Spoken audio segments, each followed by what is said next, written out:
ये मकान बिकाऊ है, वो मकान बिकाऊ है, यहाँ तो कई मकान बिकाऊ हैं। ये तस्वीरें अलीगढ़ की हैं। यहाँ 100 से अधिक दलित परिवारों ने अपने घर के बाहर मकान बिकाऊ है के पोस्टर लगा दिए हैं। पॉश कॉलोनी में रहने वाले दलित परिवारों का कहना है कि ऊंची जाति के लोग उन्हें प्रताड़ित कर रहे हैं, इसलिए वो अब सोसाइटी छोड़कर जाना चाहते हैं। ये मामला थाना महुआ खेड़ा क्षेत्र के सागवान सिटी का है। यहाँ दलितों के लगभग 350 मकान और फ्लैट्स हैं, जिनमें लगभग 100 से 125 परिवार रह रहे हैं।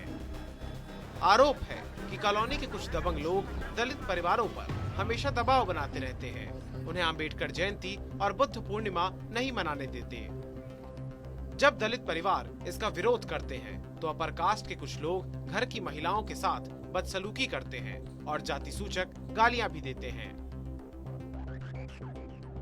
तो जाति पूछ के ये हमें फ्लैट दिए गए थे। अगर ऐसा ही था, जाति के बेस पे ही अगर ये सब कुछ करना था, तो हम जब खरीदने आए थे तो हमें बता देना चाहिए था कि जी SC ST के लिए यहाँ अलाउ नहीं है, यहाँ पे सिर्फ हाई कास्ट के लिए ही अलाउ है, वही यहाँ पे मकान खरीद सकते हैं, बाकी के लोग नहीं खरीद सकते हैं। अगर यही चीज उस समय कोई कंडीशन रखी गई थी? कुछ नहीं, कोई कंडीशन नहीं, कुछ भी ऐसा नहीं बोला गया था। आओ आप खरीदो, आप अच्छे से रहो, यहाँ पे ये फैसिलिटी है, ये फैसिलिटी है, किसी चीज की कोई दिक्कत नहीं है, आप आराम से रहेंगे। सोसाइटी बहुत अच्छी है, सभी पढ़े लिखे लोग हैं और सारी चीजें बहुत अच्छी हैं। मतलब इतना शिक्षित समाज होते हुए भी और ये सारी चीजें हो रही हैं, तो इसका क्या मतलब है? सागवान जी ये बोल के बेचें ना, अपनी प्रॉपर्टी को पहले से बता दें कि हम इस कास्ट इस वर्ग को नहीं देंगे, ये बोलना चाहिए ना उनको। पीड़ित दलितों का कहना है कि 2017 से उनके साथ अन्याय हो रहा है। 2022 में भी अपनी सोसाइटी में अंबेडकर जयंती नहीं मना पाए। इस बार 14 अप्रैल को उन्होंने एक छोटा सा भंडारा करने का प्लान बनाया तो सोसाइटी के दबंगों ने उन्हें धमकाया और कहा कि प्रशासन से परमिशन लेकर आओ। लेकिन जब दलित परिवार के लोग डीएम के पास परमिशन लेने गए तो डीएम ने कहा इस तरह के कार्यक्रम के लिए परमिशन की जरूरत नहीं होती है। उन्होंने पूरी कोशिश करी इसको ना मनमाने देने की और यहाँ तक कह दिया था कि यदि मनेगी भी तो हम यहाँ पर गोली वोली भी चल सकती है।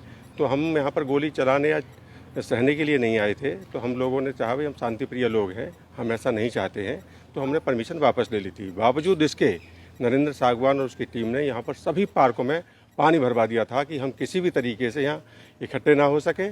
फिर हमने सोचा कोई बात नहीं है, हम लोग सब शांति प्रिय लोग हैं, आराम से रह रहे थे। 5 साल हो गए। इस बार हमारा अंबेडकर जयंती मनाने का कोई प्रोग्राम नहीं था।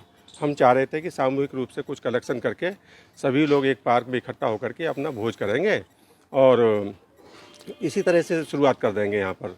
लेकिन क्या हुआ कि जैसे ही हम यहाँ पर इकट्ठा हुए और सभी लोग जो है अंबेडकर पार्क में गए थे वहाँ पर माल्यार्पण करने के लिए, तो हमें खबर मिली कि यहाँ पर टेंट वेंट सब उखाड़ दिया गया, फाड़ दिया गया है। जैसे ही हम यहाँ पर वापस आए तो हमें ऐसा ही नज़ारा देखने के लिए मिला।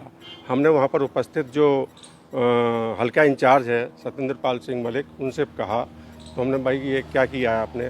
बोले साहब हमको तो जैसा आदेश है उसका पालन कर रहे हैं। मैंने कि हम लोगों के आने का इंतजार कर लेते, लेकिन उन्होंने कहा हम इसमें क्या कर सकते हैं। दलित परिवारों ने पुलिस पर दबंगों से मिले होने का आरोप लगाया और कहा कि स्थानीय ने हमारे टेंट उखाड़कर फेंक दिए क्योंकि परमिशन नहीं थी, जबकि अधिकारियों ने कहा था कि परमिशन की जरूरत ही नहीं है। पीड़ित परिवार वालों ने इस मामले की शिकायत शासन और प्रशासन के साथ साथ अनुसूचित जाति जनजाति आयोग से भी की है, लेकिन कोई कार्रवाई नहीं हुई। इसलिए अब ये लोग सोसाइटी छोड़कर जाना चाहते हैं। यदि हमें अपने धर्म का पालन करने के लिए, अपने आराध्य की स्तुति करने के लिए भी आज़ादी नहीं हो, तो ऐसी सोसाइटी में हम रह के क्या करें? हम आज कहने को उन्नत हो गए हैं, देश यहाँ पहुँच गया, वहाँ पहुँच गया, लंबी चौड़ी बातें हो रही हैं, लेकिन वास्तव में क्या है? एक दलित आज भी पढ़े लिखे तथाकथित लोगों हम हैं और एक अनपढ़ अंगूठा टेक है, वो हमें अपने बराबर समझने को तैयार नहीं है आज भी। मैं डॉक्टरेट हूँ, PhD हूँ, बहुत सारों को पढ़ाता हूँ जिसमें सभी जाति के होते हैं, लेकिन एक अंगूठा टेक व्यक्ति आज भी हमें अपने बराबर मानने को तैयार नहीं है। तो ऐसी दुर्भाग्य की स्थिति में आदमी करे क्या? किस तरह परेशानी आ रही है यहाँ पर? अम्बेडकर जयंती मनाने नहीं दी, और अम्बेडकर जयंती से भी सामान्य एक भोज था जिसको ये भागवत वगैरह नाम देते, हम सब मिलके एक जगह खाना ही तो खाना चाह रहे थे। क्या हम दलित अपने सभी मिलके एक जगह खाना नहीं खा सकते? जाति, धर्म या मजहब के आधार पर किसी भी प्रकार का अत्याचार गैर कानूनी है। अलीगढ़ के दलितों के साथ अगर ऐसा हो रहा है तो यह विधि के शासन के खिलाफ है। सरकार को इस पर तुरंत ध्यान देना चाहिए। प्रशासन के लोग अगर मिले हैं तो उन पर भी कार्रवाई होनी चाहिए।